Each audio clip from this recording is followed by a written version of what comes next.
Rossiyaga kelmoqchi bo'lgan musofir aka-ukalarim diqqat bilan eshitinglar, bu videoni kengroq tarqatinglar. Bu mana migratsion kartani ko'rmagan musofir bo'lmasa kerak. Migratsion kartaga tushunadigan odamdan ko'ra tushunmaydigan insonlar juda ham ko'p. Masalan, hozir bunda ikkita masalani aytib o'taman. Juda ham ko'pchiliklar bunda bitta ikkita xato qilib qo'yadi, ya'ni bitta harf, ikkita harf xato qilib qo'yadi. Yoki yozgan harflarni tushunarsiz qilib qo'ygandan keyin chegaraga kirganda, mana biz hozir Sakarchin chegaradamiz.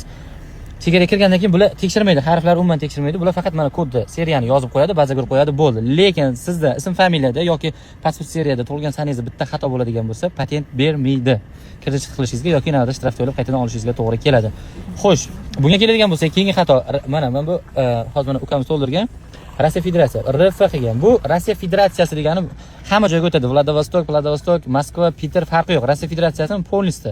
Juda ham ko'pchiliklar mana bu yerga Moskva yozib qo'yadi yoki Peter yozib qo'yadi.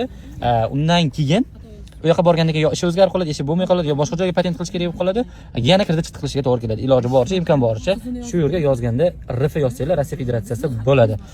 Videoni maksimal tarqatib qo'yinglar, xudo xolasa obuna bo'lib qo'ysa, bundan-da zo'r ma'lumotlar berib boramiz. Hozir biz chegaradamiz, chegarada qaytayotgan odamlarni ko'rasizlar. Ular haqida ma'lumot beramiz. Bu yoqda Tojikiston fuqarolari hammasi turibdi mashinalar bilan. Tojikiston fuqarolarini 60%larini deyarli kirgizmayapti. Bu neytral zona, tashqarida ham bor albatta. O'zbekiston fuqarolari kiryapti, lekin juda ham ko'pchilik odamlar qaytyapti. Xatolari sababli, shtraflari sababli. Maksimal darajada like bosib, kommentariyaga fikringizni yozib qo'yasiz.